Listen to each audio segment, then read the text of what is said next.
Assalamualaikum warahmatullahi wabarakatuh. Perkenalkan, nama saya Haryo Zikri Branirobi. Di sini saya akan mempresentasikan pertemuan bab 7 Ekonomi Internasional, yaitu yang bertema Sistem Pembayaran Internasional. Pengertian dari pembayaran internasional adalah pembayaran atas transaksi yang dilakukan oleh negara-negara yang terlibat dalam perdagangan internasional berdasarkan kesepakatan yang telah dirunding sebelumnya. Pembayaran dalam perdagangan internasional pada umumnya dilaksanakan melalui bank, pertukaran atau barter. Sebelum ditemukan uang, manusia melakukan kegiatan perekonomian dengan cara barterisasi. Kegiatan barter terdapat berbagai kekurangan, seperti sulitnya mencapai keinginan yang sesuai antara orang-orang yang melakukan transaksi atau kesulitan untuk mewujudkan kesepakatan mutual. Sulitnya mengukur harga keseluruhan barang dan jasa. Terdapat perbedaan ukuran barang dan jasa, dan sebagai barang yang tidak bisa dibagi-bagi, serta kesulitan lain yang membuat uang kemudian menjadi alat tukar resmi yang diakui dunia. Selanjutnya, jenis-jenis barter internasional. Yang pertama, direct barter atau pertukaran langsung antara dua pihak tanpa perantara. Yang kedua, counter trade, transaksi timbal balik yang lebih kompleks, termasuk kompensasi dan buyback. Yang ketiga, switch trading, kredit dagang dari barter dijual kepada pihak ketiga.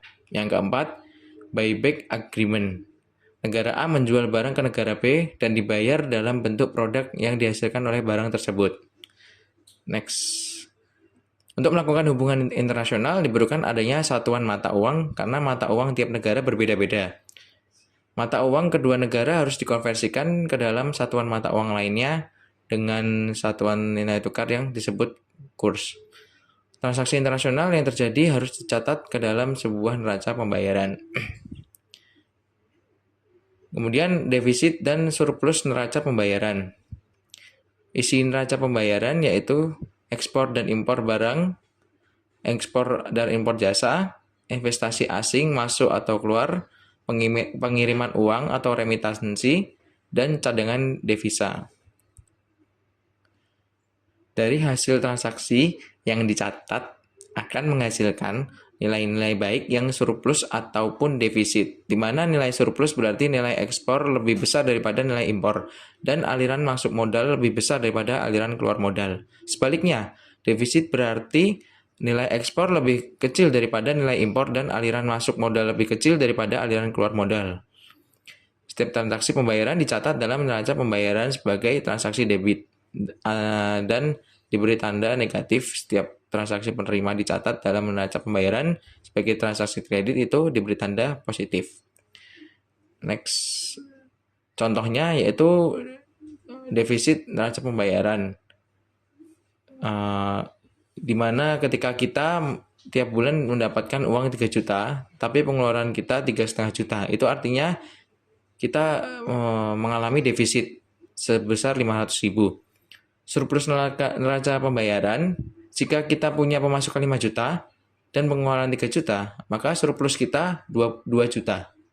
Istilahnya, dalam satu tabel ini, defisit artinya uang keluar lebih besar daripada uang masuk.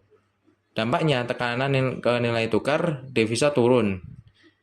Kemudian dari surplus, uang masuk lebih besar daripada uang keluar, yang dampaknya devisa naik, ekonomi relatif stabil. Selanjutnya, standar emas. Pada abad pertengahan dan awal zaman modern, banyak negara menerapkan standar emas dan perak di mana nilai mata uang ditentukan oleh jumlah emas atau perak yang melibatkan mata uang tersebut. Standar emas didefinisikan dengan suatu sistem moneter di mana sebuah negara menyamakan unit moneternya dengan emas, mengizinkan perdagangan emas dengan harga tetap, dan memungkinkan impor dan reekspor emas tanpa batasan. Macam emas, salah satunya adalah standar emas penuh. Standar emas penuh merujuk pada penggunaan sepenuhnya uang emas dalam sistem keuangan masyarakat yang sepenuhnya dijamin oleh pemegang kebijakan moneter itu sendiri. dalam standar emas memiliki beberapa persyaratan utama, diantaranya yaitu salah satunya nilai satuan uang terkait dengan berat emas tertentu, biasanya dalam bentuk uang emas seperti 1 US dollar sebesar 23,22 gram murni. Kemudian pemerintah harus siap melebur batang emas menjadi uang emas untuk kepentingan masyarakat dan lain sebagainya.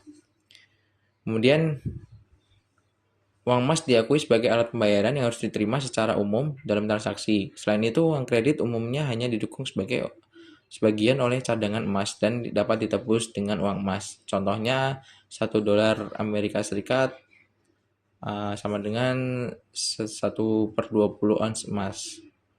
Negara-negara di dunia pernah pakai sistem ini sekitar abad 19 sampai awal abad ke-20. Mekanisme Hume.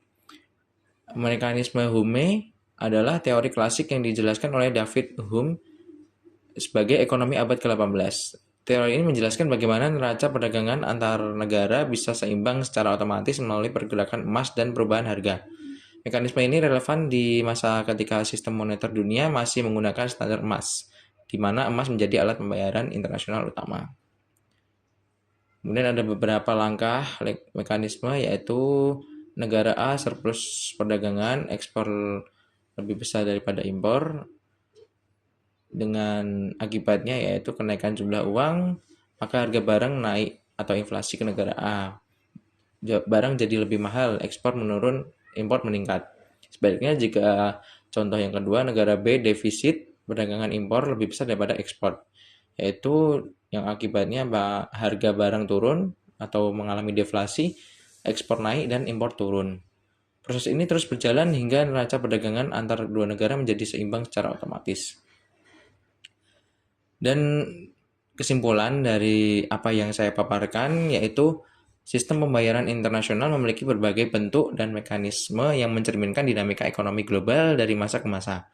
Pertukaran barter internasional ini adalah metode pembayaran yang dilakukan tanpa uang, melainkan dengan menukar langsung barang atau jasa.